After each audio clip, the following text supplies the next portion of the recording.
जय श्री महाकाल, श्री शिवाय नमस्तुभ्यम। कैसे हैं मेरे प्यारे दोस्तों? आशा करती हूँ आप सब लोग अच्छे और स्वस्थ होंगे। दोस्तों, आज के समय में पूजनीय पंडित प्रदीप मिश्रा जी को कौन नहीं जानता है। पूरे विश्व में प्रख्यात कथावाचक और शिव महापुराण के एक मात्र ऐसे कथावाचक हैं जिनके उपाय करने मात्र से जन जन को लाभ पहुंचता है। उनका जो धाम है वह कुब्रेश्वर धाम है, जो सीहोर में स्थित है। उस धाम की बहुत बड़ी महिमा है। आज के समय में देश के कोने कोने से व्यक्ति और महिलाएं वहां पर जाना चाहते हैं, मगर जानकारी के अभाव में नहीं जा पाते हैं। उन्हें नहीं पता कि स्वर्ग जैसा यह धाम, जिसे कुब्रेश्वर धाम कहा जाता है, यह कहां पर है और यहाँ पर किस तरीके से जाना चाहिए और वहां पर रहने खाने की क्या व्यवस्था होगी, कितना खर्च लगेगा और वहां पर किसी तरह का कोई शुल्क लगता है, और जो कुब्रेश्वर धाम से हमें अभिमंत्रित रुद्राक्ष मिलता है वह कैसे मिलता है। तो यही सारी जानकारी आपको इस वीडियो में मिलेगी। पूरी सटीक जानकारी आपको वीडियो में देखने को मिलेगी। सबसे पहले देखिए, जो कुब्रेश्वर धाम है वह मध्य प्रदेश के सीहोर जिले में स्थित है। जब आप सीहोर जिला पहुंचते हैं तब वहां से आपको लगभग 10 किलोमीटर दूर जाना पड़ता है, जहां पर एक जगह है जिसको हम कुब्रेश्वर धाम के नाम से जानते हैं।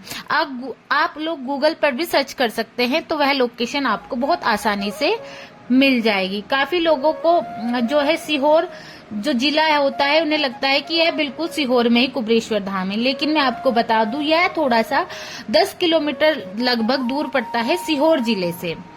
तो अब आपको बता दें कि आपको वहां पहुंचना कैसे है। यहाँ पर जाने के लिए आपको सबसे पहले सीहोर ही जाना पड़ेगा। सीहोर जो है वह राजधानी जो भोपाल है मध्य प्रदेश की, वहां से लगभग 35 किलोमीटर दूर है। तो आप देश के किसी भी कोने से आ रहे हैं तो आपको सबसे पहले जो है वह आप भोपाल आइए। अब आप वायु मार्ग या रेल मार्ग या सड़क मार्ग जिससे भी आना चाहते हैं उससे आप आ सकते हैं।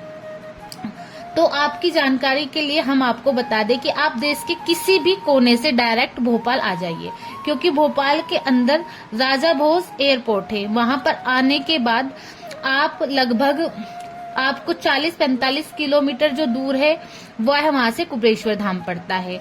तो आप किसी भी वाहन से, आप अपने पर्सनल व्हीकल से या आप जो कैब वगैरह बुक कर लेते हैं आप उनसे, या जो भी आप ट्रेन वगैरह, हर चीज की सुविधा आपको भोपाल से सीहोर तक की बड़ी आसानी से मिल जाएगी। वह आप पर डिपेंड करता है कि आप कौन से व्हीकल से वहां पर जाना चाहते हैं। आपको भोपाल से सीहोर तक के लिए बस भी मिल जाएगी। आप चाहे तो आप ऑटो भी कर सकते हैं, आप ट्रेन से भी जा सकते हैं। बहुत आसानी से आप वहां पर पहुंच जाएंगे। आप इंदौर से भी आ सकते हैं। इंदौर जो है वह मध्य प्रदेश का एक बहुत बड़ा शहर है और यहाँ पर भी एयरपोर्ट स्थित है। अगर आप किसी दूसरे शहर से आ रहे हैं, बहुत दूर से आ रहे हैं और आपको जो इंदौर है वह नजदीक पड़ता है, तो आप वहां से भी आ सकते हैं। जो मतलब वहां से लगभग जो सीहोर पड़ता है वह 140 किलोमीटर दूर पड़ता है। तो इंदौर आने के बाद में आपको कोई भी गाड़ी वगैरह डायरेक्ट आप धाम तक उसके थ्रू पहुंच सकते हैं। बसों की सेवा भी उपलब्ध रहती है। दूसरी चीज है रेल मार्ग से।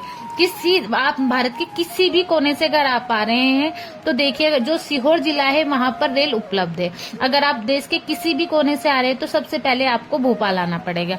बाकी जानकारी जो है वह मैं आपको अलग तरीके से बता दूंगी, कि जैसे कि अगर आप कहाँ से आ रहे हैं तो आपको अगर दिल्ली से आना है तो आपको दिल्ली से भोपाल के लिए ट्रेन लेनी पड़ेगी। देखिए, जैसे ही आप भोपाल पहुंच जाते हैं, भोपाल पहुंचने के बाद आपको जाना है सीहोर जिले में, ठीक है। या अगर आप डायरेक्ट जो कुब्रेश्वर धाम के लिए जो ऑटो वगैरह आप बुक करना चाहते हैं तो और कैब बुक करना चाहते हैं, अगर आप पर्सनल कैब बुक करें या पर्सनल व्हीकल से आए तो आप डायरेक्ट कुब्रेश्वर धाम पहुंच जाएंगे। लेकिन अगर आप व्हीकल से आ रहे हैं, मतलब जो गवर्नमेंट व्हीकल चल रहे हैं, आप उनसे जा रहे हैं, तो आपको सबसे पहले सीहोर जाना पड़ेगा और सीहोर से फिर कुब्रेश्वर धाम के लिए आपको ऑटो, जो ई रिक्शा वगैरह होती है वह बहुत आसानी से मिल जाती है। वह वहां पर कंटिन्यू 20-30 रुपए किराया लेते हैं वो लोग, और आपको डायरेक्ट कुब्रेश्वर धाम के जो गेट है, वहां की जो पार्किंग है, वहां पर जाकर उतार देते हैं। देखिए, जो सीहोर है वो सीहोर इंदौर भोपाल राज्य मार्ग SH18 पर स्थित है। यह लगभग भोपाल से 35 किलोमीटर दूर है और इंदौर उज्जैन से 140 किलोमीटर दूर है। जबलपुर जयपुर राष्ट्रीय राजमार्ग NH 12 और भोपाल नागपुर राष्ट्रीय राजमार्ग NH 69 पर यह जो जिला सीहोर है यह होकर गुजरता है। ठीक है, मतलब जो जिला है वो NH 69 पर है, सीहोर जिला है जहां पर आपको पहुंचना है।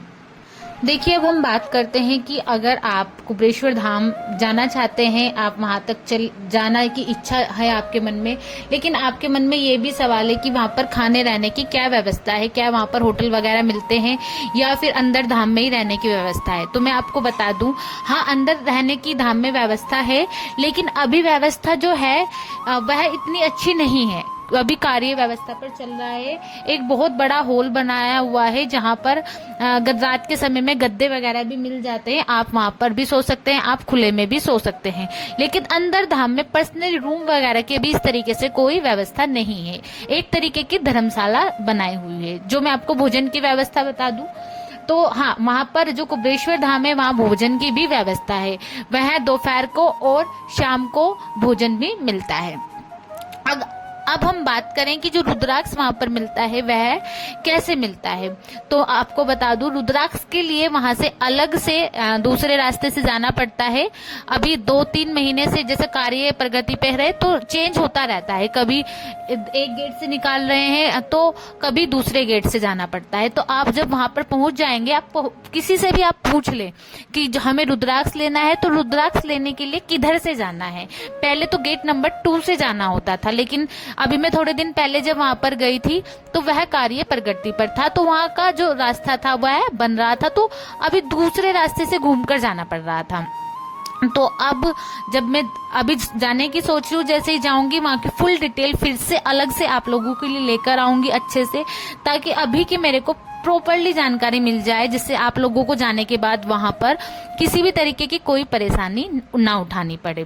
अब बात कर लेते हैं कि रुद्राक्ष मिलेगा कैसे। रुद्राक्ष के लिए आपको क्या क्या डॉक्यूमेंट चाहिए। तो मैं आपको बहुत बार बता चुकी हूँ कि रुद्राक्ष को पाने के लिए आपको किसी तरीके का कोई डॉक्यूमेंट्स नहीं मिलता है, और ना ही आपको वहां पर आधार कार्ड वगैरह ले जाने की जरूरत पड़ती है। लेकिन हाँ, अगर आप ट्रेन वगैरह से सफर कर रहे हैं तो आप अपना आधार कार्ड वगैरह बिल्कुल अपने साथ लेकर जाएं, नहीं तो उसकी वहां पर कुबेश्वर धाम में कोई आवश्यकता नहीं होती है। सिर्फ जैसे वोट देते समय हाथ पर निशान लगता है उंगली पर, वैसे ही आपके दाएं हाथ की उंगली पर निशान लगाएंगे और आपको रुद्राक्ष फ्री में दे देंगे। वहां पर आपको किसी भी तरीके का कोई पे नहीं करना है। बहुत से फ्रॉडी लोग बोलते हैं कि वहां पर पे करना होता है, या कोई अगर आपसे कहेगी कि पैसे लगते हैं, वैसा बिल्कुल भी नहीं है। किसी तरीके का कोई शुल्क नहीं जाता है, बिल्कुल फ्री में रुद्राक्ष वितरण होता है।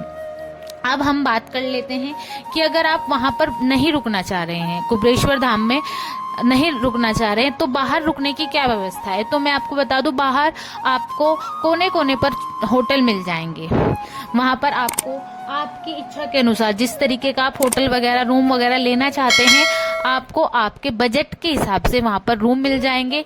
आपको किसी तरीके की दिक्कत नहीं आएगी। बाहर पर खाने पीने की भी काफी व्यवस्था है, तो वहां इस तरीके का कोई भी आपको परेशानी का सामना नहीं करना पड़ेगा। अगर आप कुबेश्वर धाम जा रहे हैं तो आप जरूर जाएं, दर्शन करने जाएं। वहां पर अब मैं बात करती हूँ प्रसाद वगैरह कैसे मिलता है। तो आपको वहां पर हर तरीके का प्रसाद मिल जाएगा, लेकिन मैं आप सभी से अनुरोध करूंगी, जैसे पंडित प्रदीप मिश्रा जी ने अपनी कथा में बहुत बार बताया है कि जब भी हम किसी धाम पर जाते हैं तो अपने घर से हमें थोड़े से अक्षत अवश्य लेकर जाने चाहिए। तो आप अवश्य अक्षत वहां पर आप लेकर जाएं, और जब आप उधर से आए तो आप कंकर वहां की अवश्य लेकर जाएं, क्योंकि कहा जाता है जो कुबेश्वर धाम की जो कंकर होती है, वहां की हर कंकर में शंकर बसे हुए हैं। तो आप वहां से कंकर अवश्य लेकर जाएं, और अपने घर से जल, अगर आप ज्यादा दूर से जा रहे हैं तो मैं आपसे नहीं कहूंगी कि आप जल लेकर जाएं, लेकिन अगर आप नजदीक से ही जा रहे हैं तो आप छोटे से उसमें गंगा जल वगैरह अपने घर से लेकर जाएं और अपनी पूजा में शामिल करें।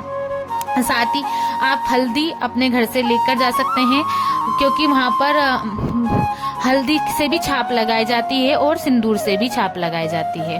तो आपकी जैसी मन्नत है, आपको जैसा आपका भाव है, जैसी आपकी इच्छा है, आप वहां पर जाएं, पूजा करें और वहां से कंकर तो अवश्य ही लेकर आएं। बाकी वहां पर फूल प्रसाद वगैरह सब बाहर ही मिल जाता है। तो यह थी आज की हमारी वीडियो। आशा करती हूँ वीडियो आपको अच्छे से समझ में आए होगी, आपको पता चल गया होगा कि आपको कुबेरेश्वर धाम कैसे पहुंचना है। अब आपके मन में जो भी शंका होगी, जो भी परेशानी होगी, आशा करती हूँ इस वीडियो के माध्यम से आपकी वह शंका दूर हो गई होगी।